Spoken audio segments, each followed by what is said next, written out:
ጤና ይስጥልን የምንወዳችሁ በዛሬው ዕለት እጅግ ልብ ሰባሪ የሚባል መረጃ ደርሶናል። ባለፈው ጥቅምት ወር ላይ ከቀዶ ጥገናዬ በሰላም ነቃው ሲል የተሰማው ጋዜጠኛ ተመስገን ባዲሶ በዛሬው ዕለት ከዚህ ዓለም በሞት መለየቱ ተሰምቷል። ታዲያ እንግዲህ ከጋዜጠኛው ሕልፈት ጋር ተያይዞ ስለ ጋዜጠኛው በተሰሟቸው ያልናቸውን መረጃዎች አሰባስበን ይዘንላችሁ ቀርበናል። ጋዜጠኛውን ለሞት ያደረሰው ህመም ነበረ። ከዚህ በፊትም በአንድ ቃለ መጠይቁ ላይ ማስክ የማደርገው ለጉራ አይደለም ታምሜ ነው እስከ ማለት በህመሙ ምክንያት የደረሰበትን ችግርና እነዛን ችግሮቹንና በህይወት መንገድ የገጠሙትን ውጣ ውረዶች ያለፈበትንና ጋዜጠኛውን የጽናት ተምሳሌት ያስባለውን ምግባሩን በዚህ ቪዲዮ ይዘንላችኋል፣ ታደምጡታላችሁ።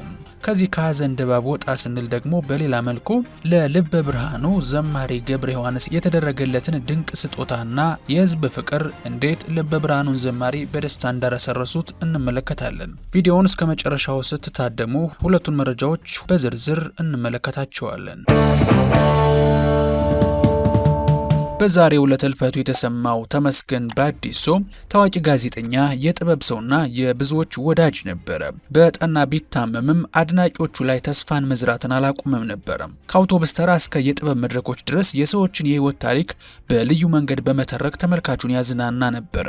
ከሁሉ በላይ ደግሞ በህይወቱ የመጨረሻ ቀናት የገጠመው ፈታኝ የጤና እክል በእርሱ ውስጥ ያለውን የጽናት መንፈስ ሊያጠፋው ቀርቶ ይበልጥ ተወዳጅነቱ እንዲጨምር ያደረገው ነበረ።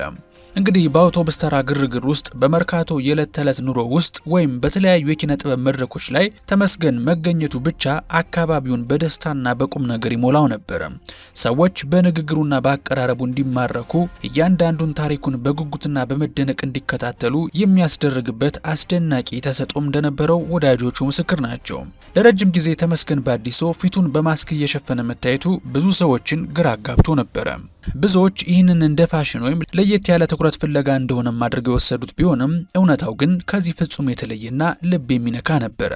ተመስገን ፊቱን የሸፈነው በካንሰር ምክንያት የተደረገለት ከባድ የቀዶ ሕክምናና የሕክምና ክትትሉ የፈጠረውን ቁስልና የፊት ለውጡን ለመደበቅ ነበረ። ይህንን ሲገልጽ የተሸፈንኩት በህመም እንጂ በቅንጦት አይደለም በማለት እውነታውን በድፍረት ተናግሮ ነበረ። ጋዜጠኛው ይህ ህክምና እጅግ የሚያደክም የኬሞቴራፒ ሂደትና ስቃይ የበዛበት የቀዶ ህክምና ጉዞ ነበረው። እነዚህ ሁሉ ተግዳሮቶች ተመስገንን በአካል ቢፈታተኑትም በውስጡ ያለውን መንፈሳዊ ጥንካሬ ግን አልሰበሩትም። ተመስገን ባዲሶ በህይወት ዘመኑ የገጠመው ይህ ሁሉ ከባድ የጤና መፈተን በአካሉ ላይ እንጂ በውስጥ መንፈሱ ላይ ምንም አይነት የጨለማ ጥላ ሊጥልበት አልቻለም። እንደ ተራ ሰው ተስፋ ቆርጦ ወይም ፈጣሪውን እያማረረ ከመኖር ይልቅ በፈጣሪው በመታመን እጅግ የሚያስደንቅ የጽናት ህይወትን ይኖር ነበረ። ተመስገን በህመም ወቅት እንኳን የሌሎችን ስቃይ መመልከቱን አላቆመም።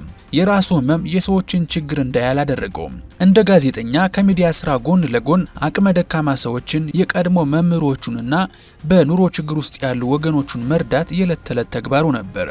ከራሱ አልፎ ለሌሎች እንዲደርስ ከበጎ አድራጊ ወዳጆቹ ገንዘብ እያሰባሰበ ለተቸገሩ ማድረስ ትልቁ ደስታን የሚሰጠው ተግባር ነበረ።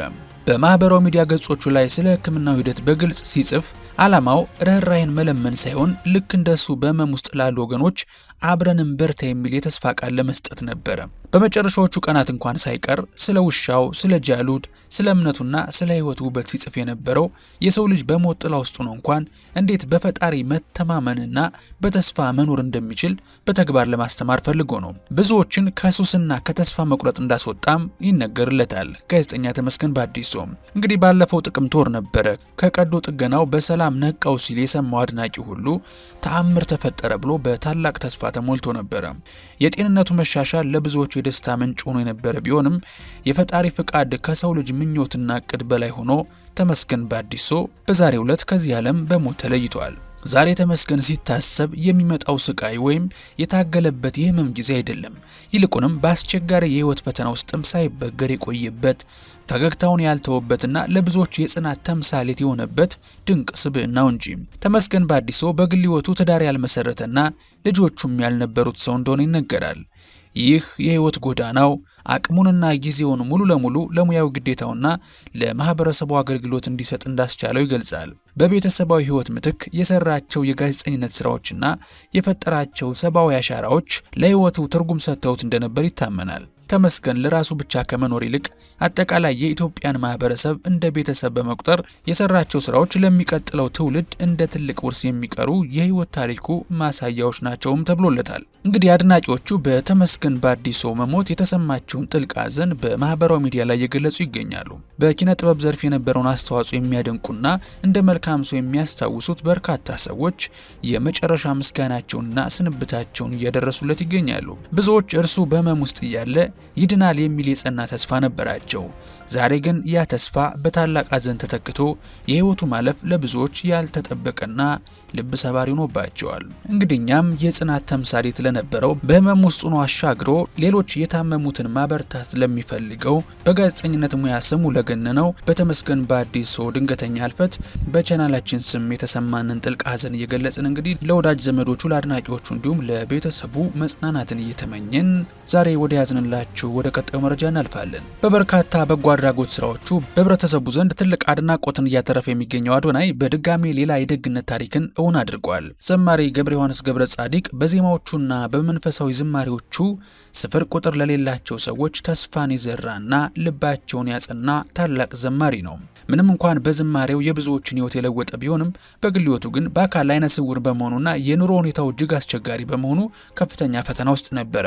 በዚህም እንግዲህ በርካታ ሰዎች አዶናይን አዲስ ቻሌንጅ ለሱም እንዲያስጀምር ሲወተውቱት ነበር።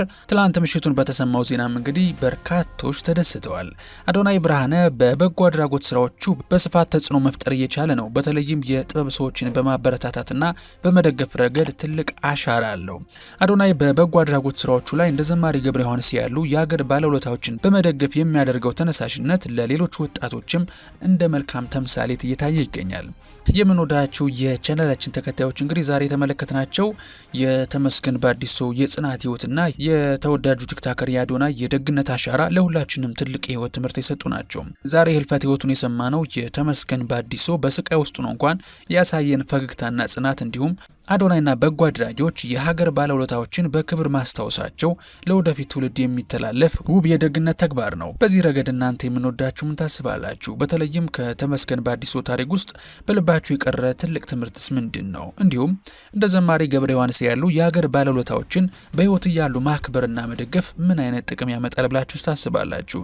የህዝቡ ፍቅር በዘማሪው ላይ የፈጠረው ደስታ በልቡና በፊቱ ላይ የሚታይ ነው። እናንተም እንግዲህ የተሰማችሁን ሀሳብና አስተያየታችሁን እንደተለመደው በኮሜንት መስጫው ላይ አጋሩን እያለን ጥንቅራችንን እስከ ማብቂያው ስለታደማችሁ ሞቅ ያለ ልባዊ ምስጋና እንጀባ እያልኳችሁ በቀጣይ በተሻለ ቪዲዮ እስከምንገናኝ ሰላማችሁ ብዝት ይበልልኝ። ቸር ቆዩልኝ።